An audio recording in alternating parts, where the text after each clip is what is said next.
My husband runs with a divorced mom from daycare. It seems innocent, but I set boundaries: no one-on-one, group chats only, and honesty if feelings change. When I married my husband 4 years ago, I thought I knew him inside and out. We'd been together for 2 years before tying the knot, had lived together, fought over silly things like who forgot to buy paper towels, and weathered bigger storms, like tight finances and moving for his job.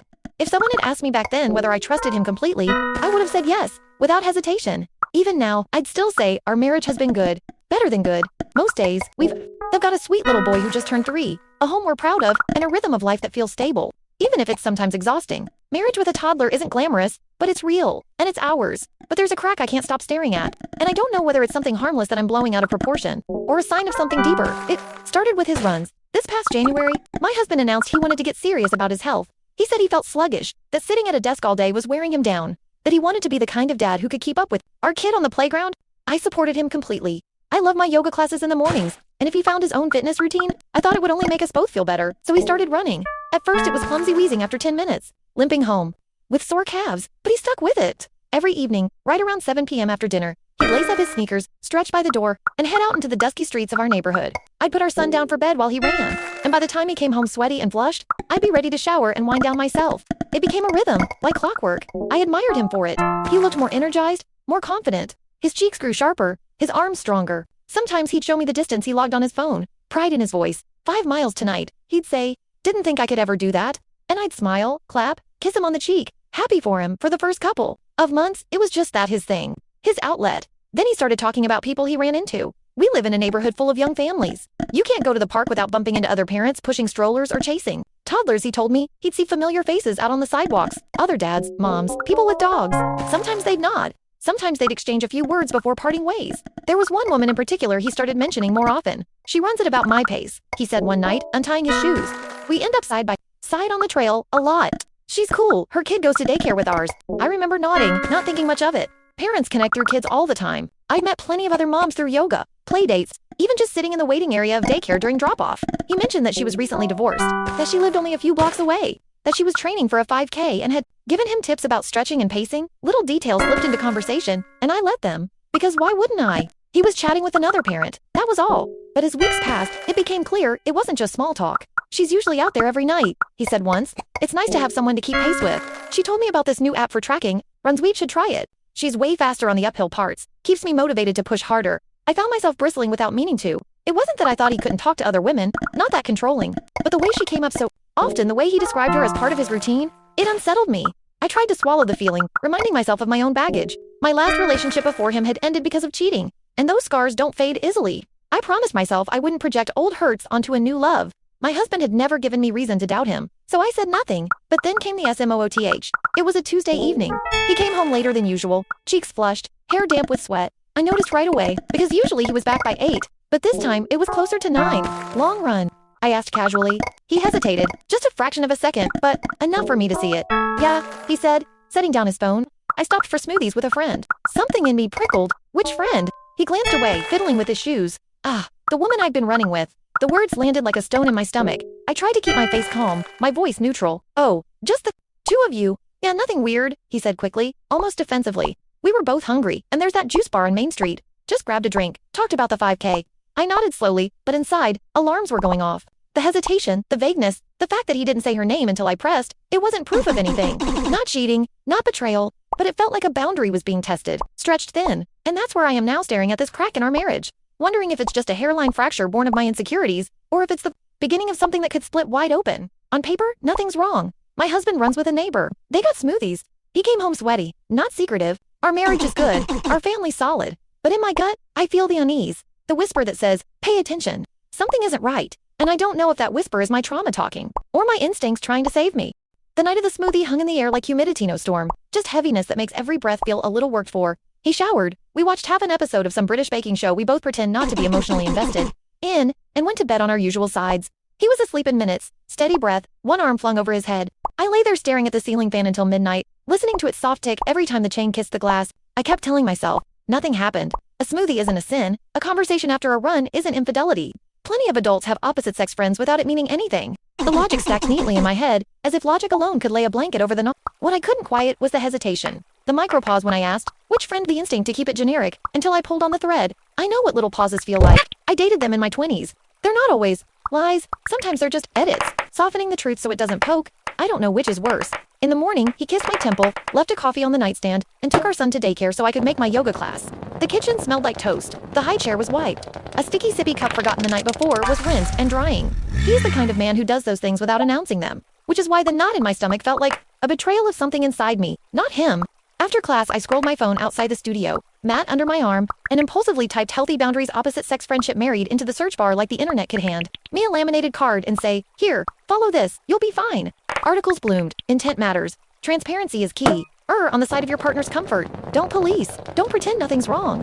It read like a handful of fortune cookies, comforting, vague, not actionable. On the drive home, I promised myself I'd talk to him like a grown-up. No traps, no leading questions, no ambushes over dishes. Just this makes me uncomfortable. Can we decide the edges together? I planned the sentences as I merged onto Maine, as if rehearsing could guarantee a soft landing. By dinner, my courage had thinned to a thread. We ate spaghetti. Our son arranged a fleet of penne by size, and it was family familiar. When we put him to bed, we lingered in the hallway listening to the slow fade of toddler chatter into dream. Only then did I say, "Hey, can we talk about something that's been on my mind?" He sat at the table, folded himself forward, forearms flattening a napkin. "Sure, I don't want to fight," I started, and winced because opening with "I don't want to fight" is like predicting rain. The smoothie, and the running together every night. It doesn't feel like nothing to me. He held my gaze. Okay. The word dissipated too quickly for the weight I'd placed on it. I went on, "I know you haven't done anything wrong.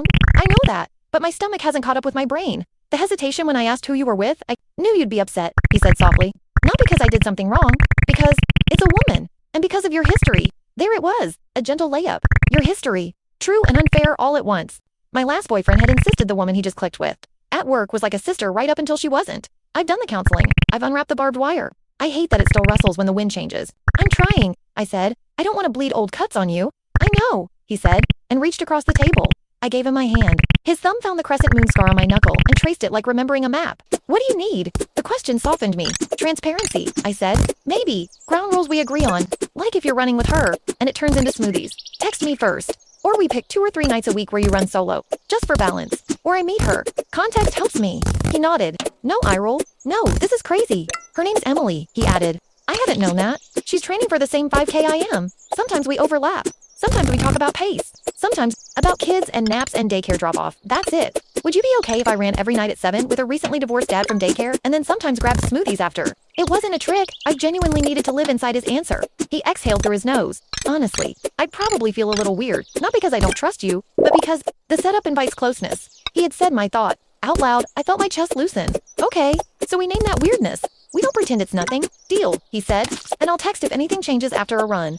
And he hesitated, a different kind of pause. "I can ask some of the neighbors to join sometimes. Make it a group thing." Relief flickered like a struck match. I cupped it with both hands. "Thank you." We cleaned the kitchen, and it felt like we'd done a small, brave thing. Chosen voice over mind reading. I slept. For 3 nights. Peace held. He laced up at 7, ran, came home by 8:15, sweat bright and goofy with endorphins. He'd lean into me at the sink and talk splits and elevation, like a man who'd fallen a little in love with his lungs. I told him about the yoga teacher's radio voice and the girl on the next mat who breathed like Darth Vader. We brushed teeth, shoulder to shoulder. Our son learned to say namaste and used it to dismiss broccoli. On the 4th night, he texted, running a little later 7:30, "Don't wait up to start bedtime if you want." It was fine. I bathed our son, turned the storybook pages slow, and felt the night fold neat corners around us. At 8:48, he texted again, running long, all good. He walked in at 9:20, hair damp, shirt dark with effort the good look a run gives a person, used or renewed, content. I hugged him and it smelled like rain on hot pavement. He told me he'd shaved a minute off his mile. We had teenagers. I forgot to ask who he'd run with. The next morning I remembered because daycare remembered the schedule for me. Our son's cubby was next to a little boy's with a hand-lettered Emmett and a construction paper beglued Wampus.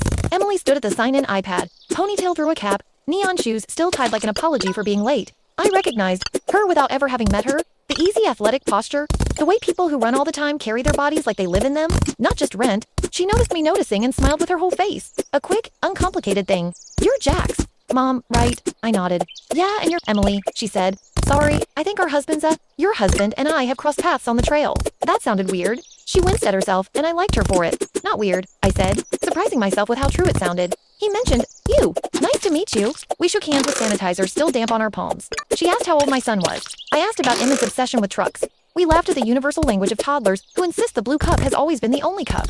None of it felt flirty or suspicious or anything you could point at and say, "See?" It felt like 2 parents. On the way to my car, I took stock of my insides the way you check a pocket for keys. No acid, no spike. If anything, the opposite, a kind of relief that she was a person and not a silhouette with a siren soundtrack. which made me feel guilty for wanting her to be less likable, because then the world would be simpler. It never is. That evening, I said, casual as a tea towel thrown over a chair, I met Emily at drop-off. She seems nice. She is, he said. No pause. Are you running with her tonight? Not sure, he said, tying his left lace, always the left. The way you don't notice habits until you're looking for them.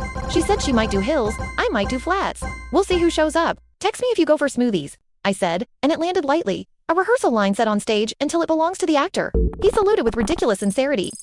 At 9:12 p.m., a photo came through. 2 plastic cups with green lids. Beads of condensation like summer freckles. His thumb making an accidental cameo. Kale ginger for the win. He wrote. A selfie followed. The two of them bent into frame in the way people do when they know it's a little silly to take a selfie with a platonic running friend, but want to prove a point anyway. They weren't touching. She wasn't leaning on him. Their smiles were wind-squinted and big. There was nothing to diagnose with a magnifying glass. I texted back a thumbs up and a heart, and something inside me eased because he had remembered. Because he had made it transparent. Because it was so normal. So why? Lying in bed later, did a small, mean voice whisper, he only sent it because you asked him to. The next week braided itself out of small choices like that. He texted when runs ran long. I answered kindly. He mentioned pacework, and hill repeats, and I learned a new language. VOC max, splits, negative split, taper. He invited 2 neighbor dads to join on Thursday. They did. Our son learned to chant their names from the porch, like a tiny town crier. Nights felt safer, if not entirely carefree. Maybe this was the thing. You don't feel nothing. You build trust anyway. Friday afternoon, though, the hairline crack glinted again. I was scrubbing Blueberry out of a sippy straw at the sink when his watch charging on the counter buzzed to life. I don't make a habit of reading his notifications. I don't want to live like that. But the screen lit bright against the granite and my eyes flicked, automatic. A banner slid up. Kudos from Emily. Great pace tonight. With a flame emoji and a flexed bicep. A second later, comment from Emily. Proud of you, coach. Same time tomorrow. I stood holding the tiny plastic valve like a specimen under glass. I told myself, it's just the running app. That's what runners do. They send each other dumb kudos. If you like pictures of sourdough, you get hearts from strangers who bake. It's nothing. The word coach snagged anyway. He came in humming, tossing keys in the bowl, cheeks still flushed from something that looked like good air, and feeling alive. I handed him his watch before he reached for it so he wouldn't see me see. He buckled it on and kissed my cheek quick. You good? Yeah, I said, too brisk, and softened it with, what's for dinner? I can do quesadillas if you cut. The peppers. He didn't mention the notification. I didn't. We moved around each other like choreography we'd learned 100 nights before. Peppers, cheese, skillet, toddler legs swinging under the table. There was no weirdness to observe, only the weirdness of the inside of my mouth suddenly tasting metallic dot. After bedtime, I sat on the couch and opened my phone to our family calendar, the one that holds all the sacred logistics, pediatrician checkups, bill due dates, fun things we threatened to actually do. I tapped the upcoming 5K and added spectators, me plus kid, as if claiming the space with pixels could make it ours. I hovered over the notes and typed post-race breakfast, then backspaced it. Plans should feel like excitement, not strategy. He came in with 2 bowls of ice cream like a peace treaty he didn't know we needed. Want to watch something stupid? He asked, dropping onto the cushion with the familiar plop that has, for years, meant home. Yes, I said. We watched. Contestants make structurally unsound cakes? I laughed at the exact moment I was supposed to. It is possible to do that and still have a pebble in your shoe. Saturday morning, on the way to Daycare's weekend carnival, I heard myself ask, do you like being called coach? He glanced over, amused. God, no. I barely like being called babe. He grinned and added, who called me coach? Your running app pinged on the counter yesterday, I said, keeping my voice neutral the way you hold a tray level. Emily wrote, proud of you, coach. Same time tomorrow. Ah, he said, the syllable drawing a little dissent on the audiograph of his voice. She calls everyone coach. It's a bit. Her high school track coach called everyone coach. It's like a thing, he shrugged. And same time tomorrow was about pace work. We said we'd see who showed. I should have told you. Part of me wanted to reject the explanation outright because it was too neat, because it didn't come wrapped in my name on top. A larger part recognized the unmistakable tone of a man telling the truth about a small, silly human quirk. My shoulders dropped their inch. I nodded. Okay. We pulled into the lot where toddlers would soon scream with delight at inflatable dinosaurs. He put the car in park and reached for my hand. I am not collecting secrets, he said. Simple. If you want me to stop running with her, I will. I mean that. But I'd like to find a way where you feel safe and I don't amputate a thing that's been good for me. Somewhere, a relief valve hissed. I don't want to be the reason you amputate anything, I said. I just don't want to be surprised. In a way that feels like I'm walking into a scene you forgot to say I'm in. Then I'll keep you in the scene, he said. Front row, and he swallowed the rest. Then let it out. Meet us for smoothies tonight. After the run, bring the goblin. He can terrorize a banana. We laughed, and the laughter felt like a tiny bridge laid plank by plank over a creek we hadn't meant to jump. That afternoon, he set his shoes by the door. Our son practiced yelling, go, like a stadium. I packed wipes in a truck and a stray apple slice I would later forget. Until it turned regret. At 7:40 I texted, heading to Maine. What's ETA? He sent back a glossy, sweaty selfie a block from the juice bar and the 10. We met them under the awning lights as the sky took on the color of ripening plums. Emily waved first, eyes crinkled, ponytail, frizzing with honest effort. You made it. she said to me, then bent to our kid with exaggerated seriousness. Are you here to taste test the smoothies? We need an expert. Our child blinked solemn and accepted the responsibility. They talked pace and shoes and the best place to avoid the off-leash dog that thinks everyone's Achilles is a toy. I listened. I asked Emily what 5K she was doing beyond the community one. She said she was eyeing a trail race and immediately told me it sounded cooler than it is because you end up tripping over roots and feeling like an idiot. We laughed. It was that word again, normal. Walking back to the car, hand in his, I told myself, you're okay. This is okay. The pebble in my shoe had not vanished, but it had become something like a reminder rather than a wound. Keep checking the laces. Keep the socks smooth. Don't pretend it isn't there. That night, after our son's bath left the bathroom smelling like wet dinosaur and vanilla shampoo, I opened the calendar again and typed Sunday, family run, stroller. He leaned over my shoulder and said, yes. Before I could second guess the ask, I'll slow down. You can laugh at me when I complain. Deal, I said, and the ease in my voice was not fake. I wish that were the neat bow that Sunday was perfect, and the boundary setting and smoothie meeting solved the whole thing like a well-paced third act. Maybe in someone else's marriage. That's how it goes. In ours. The next unsettling thing didn't explode. It ticked small and almost sweet. A new habit sliding in with all the other good ones. He started running without his ring. It rubs when my hands swell. He said when I noticed the pale band of skin. Entirely plausible. Most runners do swap to silicone or go bare. I bought him a silicone band on a whim. He thanked me, slipped it on, ran with it twice, and then the ring dish in the bedroom began to host both circles most nights. Forgot, he'd say, which I believe. Until one Tuesday at pickup, I watched Emily wave to someone across the lot with her left hand and saw her own ringless brood. I didn't like the way two perfectly innocent facts created themselves into a picture I couldn't unsee. I didn't say anything that day. We buckled our child into his car seat, recited the sacred liturgy of snacks, and drove home under a sky. The color of unripe peaches, I told myself. Evidence is a nest you build, twig by twig. Make sure you're not gathering straw from someone else's yard. That evening, I set the silicone band on top of his shoe by the door of visual cue, not his hole. He grinned, slid it on, kissed my cheek. He wore it that night. He did not wear it the night after. Habits are not moral. They are just grooves we fall into. Sometimes our feet choose different ruts without malice. Still, I felt myself tightening a little. The way you brace on ice, you've walked 100 times. When my best friend called that week to ask how I was, I said, fine. And then I said, actually, can I talk at you for 5 minutes? She is the kind of friend who can hold both things without making you pick. I told her the whole thing, the runs, the smoothies, the app kudos, the ring dish, okay? She said, slow, the way you move a fragile thing. Here's what I hear. You are doing all the right grown-up moves. You asked for transparency. He gave it. You met her. They text in public app comments, not at 11 p.m. in disappearing messages. Also, here's what I hear. You are scared because you know what slow slides look like. Both can be true. Doesn't mean the slide is happening, but don't gaslight your gut into silence either. So what do? I asked, and she laughed softly. You do what you're already doing. You watch like a scientist, not a prosecutor. You ask, not accuse. You keep your dignity and your softness. And if a line is crossed, you'll know you didn't lose yourself. Trying to prevent the weather. After we hung up, I stood at the sink and watched a small spider rebuild a web in the corner of the window frame. I had wiped the silk away that morning by reflex. By evening, it was back, more intricate, better anchored. I don't know why that felt like hope. Maybe because the web wasn't a trap until something got stuck. Maybe because rebuilding is its own kind of faith. On Sunday, we did that family run. Stroller wheels thumping at a rhythm I already want to remember when we're old. He slowed his pace without complaint. Our son yelled, go! At every mailbox and stop. At every squirrel. We stopped for muffins afterward, and he took a photo of us with blueberry on our kid's chin and sweat haloing my hair and texted it to me with a caption, my teen. I saved it to an album called Tiny Fruits, embarrassed by the name and unable to rename it. That night, his watch buzzed on the nightstand, and I did not look. I put my phone face down, too, and we watched more people bake and fail and laugh and try again. He reached for my hand without theatrics. I let my fingers find his.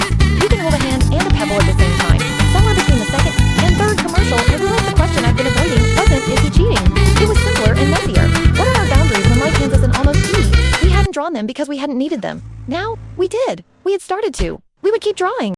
And still, even as I settled my head on his shoulder and felt the kind of tired that means you've used the day well, a new sentence formed like a migrating bird choosing its current. If she texts him directly instead of through the app, I will ask for a pause on the one-on-one runs, a condition, not a threat. A line I could find in the dark. I fell asleep warm and dreamed of a starting line and of us both there, and the air full of people doing the brave, ordinary thing of moving in the same direction with different strides. The morning after the family run, I woke up sore, in all the places yoga usually keeps limber. My husband teased me when I shuffled to the kitchen, groaning like someone twice my age. Should have stretched, he said. Smug as only a runner who'd found his groove could be. I stuck my tongue out at him, poured coffee and thought, this is what it's supposed to feel like. Ordinary light. But by the time I dropped our son at daycare, the pebble was back in my shoe. Emily was there, her hair still damp from a morning run. She waved, cheerful, no hesitation. Hey, saw your picture, family. Run looked fun. My husband must have shown her. Yeah, I said, forcing brightness into my voice. It was good. She crouched down to say hi to our son, who offered her a sticky toy car and called her Miss B because her leggings had a honeycomb pattern. She laughed, handed it back, and stood. See you around. As she walked away, I noticed she had the same silicone band on her left hand that I'd bought for my husband. Coincidence? Probably. They sell them in Still, my stomach gave a little twist. The way it does when you smell milk a day too close to expiration. At work that afternoon, I found myself staring at the corner of my screen during a meeting, replaying the image. Her hand, the band, the way she'd said fun like she'd been in on the moment. 2. I shook myself, refocused, told the voice in my head. It's nothing. You're chasing shadows. But shadows are funny things. Once you see one move, you start scanning every corner. For more, that evening, he came home with a smile stretched across his face. Guess what? I hit a new PR on my 1OK loop. That's great, I said, and I meant it, but the first words out of my mouth were, did you run alone or with someone? The smile faltered, just a fraction. Emily, but it wasn't planned. We just met at the trailhead. I nodded, trying to swallow the unease, and afterward, no smoothies, he said quickly, just water at the park fountain. Then home. I wanted to believe him. I did believe him, but the fact that I needed to ask felt like its own betrayal, not of him, but of the trust we'd built over 6 years. That night, I lay in bed scrolling through old photos on my phone. Our wedding day, our son's first birthday, vacations where we looked sunburned and ridiculous and completely happy. The pictures were proof. This is real. This is strong. This is ours. So why did one woman in running shoes feel like a thread? That could unravel it all. I thought back to what my best friend had told me. Watch like a scientist, not a prosecutor. Observe, record. Don't pounce on every variable. So I started noticing things. Not spying, not snooping, just noticing how often he mentioned her name 3 times that week. How many runs ended later than 9 too, both with texts. Whether his ring was on the nightstand or his finger a mix, I told myself I wasn't keeping score. I was just mapping the landscape. But maps, once drawn, demand to be read. The following Saturday, he suggested a long run in the morning so he'd be free for errands later. Might do 15 miles, he said, lacing his shoes. Wow, I said, that's a lot. With Emily, he looked up, surprised. Probably. She's training for a half marathon too. My chest tightened. Half marathon, that meant hours. Together, shared playlists, shared water stops, shared everything. I plastered on a smile. Good luck. When he left, I busied myself with laundry, toys, dishes, anything, to keep my hands moving while my thoughts raced. By the time he returned, drenched in sweat and glowing with accomplishment, I was simmering. 15 miles, he said proudly, flopping onto the couch. Longest ever. With her? I asked. Yeah, why? I wanted to scream. Because you spent more time with her today than with me. But instead I said, just wondering. He studied me for a long moment, then sighed. You're not going to let this go, are you? I'm trying, I whispered. That night, after our son was asleep, he sat me down. Listen, I don't want this to become a wedge between us. Running's important to me. It makes me feel good, strong. And yeah, it helps to have someone, at my pace. But that's all it is. I nodded, tears stinging my eyes. I know, I can't always tell the difference between my old wounds and real warning signs. He reached for my hand, then let's figure it out together. Tell me what would help. I thought about it, then said, invite me along. Not all the time, just once in a while. Let me see what it's like. See her in that context. So it's not this. Shadow in my head. He hesitated, then nodded. Okay, next weekend, come with us for a few miles. The relief was instant, like a pressure valve opening all week. I held on to that promise. Next weekend, I'll run with them. I'll see for myself. And maybe this pebble will finally work itself out of my shoe. But even if I repeated it, I knew shadows have a way of lengthening if you stare too long. And I couldn't help wondering, what if running beside them didn't ease my mind at all? What if it made the cracks clearer? The weekend came quicker than I expected. By Friday night, I was restless, equal parts anxious and oddly excited. My husband laid out his running clothes like a kid preparing for the first day of school. Moisture-wicking shirt, shorts, socks, rolled neatly. He even queued up a playlist on his phone. You sure you want to come? He asked, careful, like he didn't want to push. Yeah, I said, tightening my ponytail. Not the whole route, obviously, just a few miles. Enough to see what it's like. He nodded, and I could see the relief flicker across his face. Saturday morning dawned humid and heavy. I'm a yoga at sunrise kind of person, not a jog through sweat kind. My legs already complained before I'd even laced my shoes. But I pushed through, reminding myself, this isn't about mileage, this is about perspective. We met Emily at the trailhead, where the asphalt path dipped into a grove of trees. She was stretching against a railing, hair twisted into a practical bun, bright orange shoes tied tight. Hey, she said when she saw me, glad you could come. Her tone was genuine, not performative. It disarmed me more than if she'd been frosty. I'd braced for coldness, or worse, flirtation. Instead, she seemed normal. I smiled back, adjusting my sports watch. Just don't leave me in the dust. She laughed. No promises. The first mile was awkward. My lungs weren't used to the pace they kept, and I trailed half a step behind, trying not to. It sounded like I was dying. My husband glanced back every so often, checking on me, offering a thumbs up. Emily ran smooth, steady, the kind of person whose stride didn't falter even when the path tilted uphill. I hated how good they looked side by side, like two puzzle pieces fitting effortlessly together. Not romantic, not intimate, just aligned by mile 2. I stopped watching them and focused on the rhythm of my breath. In, out, in, out. The pounding of sneakers on pavement became its own kind of meditation. And when I finally lifted my head, something strange happened. I wasn't jealous. I was impressed. They didn't chatter, not stop. They didn't laugh. conspiratorially. Mostly, they ran when they did talk. It was about pace, hydration, an upcoming race route, technical things, practical things. At one point, Emily fell back beside me. "You're doing great," she said, her voice light. "First time running with us, right?" "Yeah," I puffed. She grinned. "Honestly, I'm glad he has someone to run with. Makes the miles go by faster."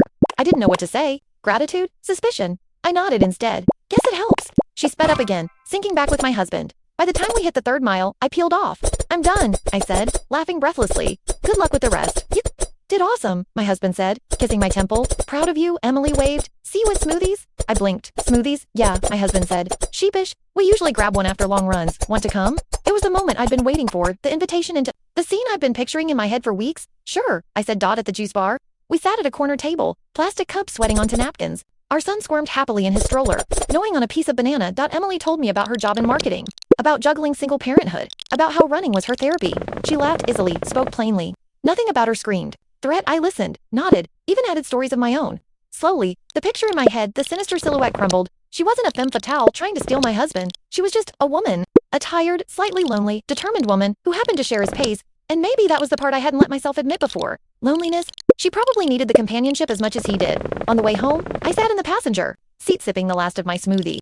My husband glanced over, cautious. Well, what? I teased. Did it help? I thought about it, rolling the straw between my fingers. Yeah, I said finally. It did. It's not what I thought. Relief softened his shoulders. He reached for my hand, squeezing gently, but even as warmth spread through me, another thought lodged itself quietly. It's not what I thought, but it still is something. Not an affair, not betrayal, but a connection. One I couldn't erase just by joining for a jog. That night, lying in bed, I replayed the run in my mind. The easy rhythm they shared, the way Emily had spoken about running like it was a lifeline, the fact that he hadn't hidden it, hadn't minimized it, hadn't denied me entry. I wanted to believe that was enough. Maybe it was, but as I drifted toward sleep, a question circled in my head like a bee around a porch light. When does innocent connection stop being innocent?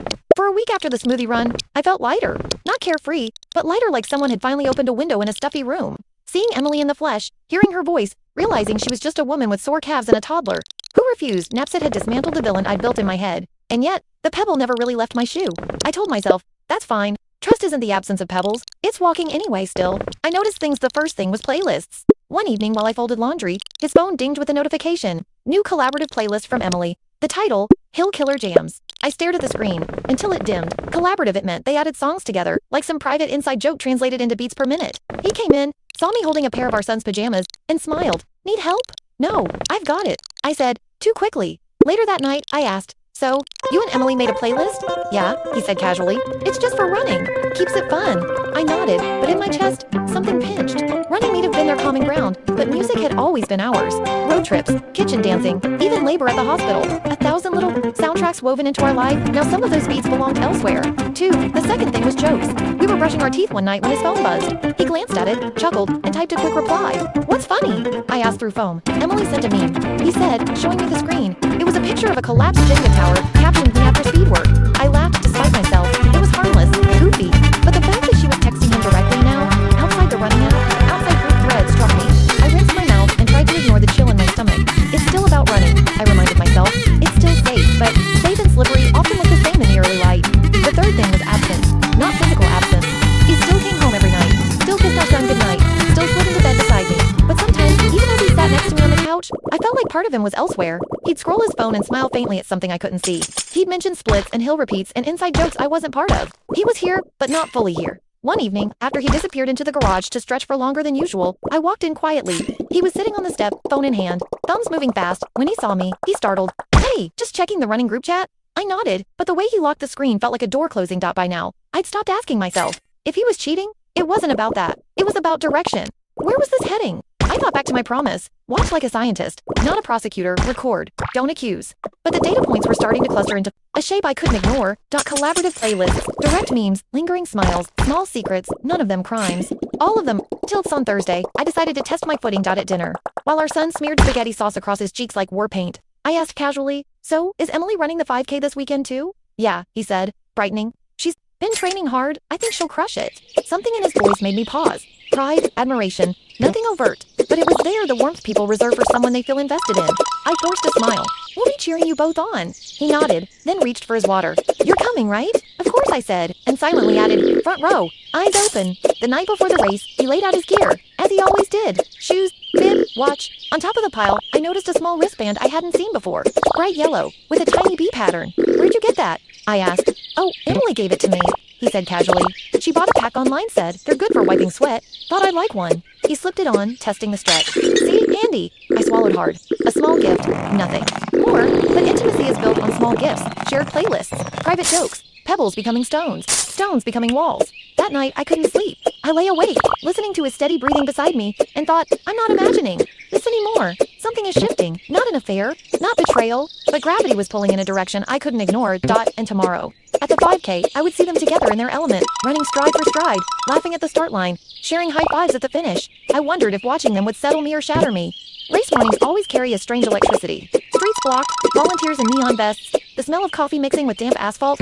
Our son sat high in his stroller, munching Cheerios, pointing at clusters of people in matching shirts. My husband pinned his bib on his shirt, adjusted his watch, and smiled nervously like a kid about to go on stage. Wish me luck. Luck, I said, kissing his cheek. His skin was cool, but his pulse thrummed under it. Emily appeared then, ponytail swinging, tank top bright enough to be seen from space. She waved, jogged up, and high-fived him. Ready? Ready, he said, grinning. I stood a few steps away, watching. Nothing romantic in the gesture, nothing overt. Just two runners psyching each other up. And yet the ease between them, the familiarity of their movements, gnawed at me. The start line buzzed with anticipation. Announcements crackled over the loudspeaker. Music thumped. I held our son's hand as he craned his neck to see the runners, bunching together like a herd waiting for a signal. When the horn blasted, they surged forward. My husband and Emily ran side by side, strides in sync, disappearing into the crowd. I clapped, cheered, waved, then silence. Just me, my toddler, and the long stretch of waiting. 20 minutes passed, then 30. I scrolled through the race app, watching their pace markers. Together, always together. Each split mile recorded side by side. When they rounded the final corner into view, I saw them laughing. My husband's head tipped back, Emily's shoulders shaking. They pushed through the finish line within seconds of each other, arms raised. I clapped louder than anyone. Pride, yes, but also a strange ache, like I'd been both included and excluded at once. Afterward, sweaty and flushed, he jogged toward me.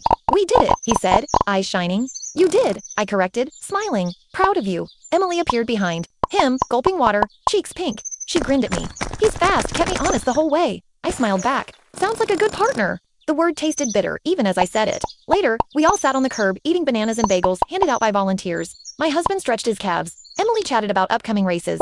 I listened, nodding, but a piece of me floated above, observing. This wasn't an affair. Not yet. Maybe not ever. But intimacy doesn't need to be physical to cross lines. And sitting there, I realized, what unsettles me isn't what has happened. It's what could. That night, after our son was asleep, I finally said it out loud. I need to draw a line, I told him, sitting at the table. He looked up from his phone, concerned. What kind of line? The kind that keeps us safe, I said.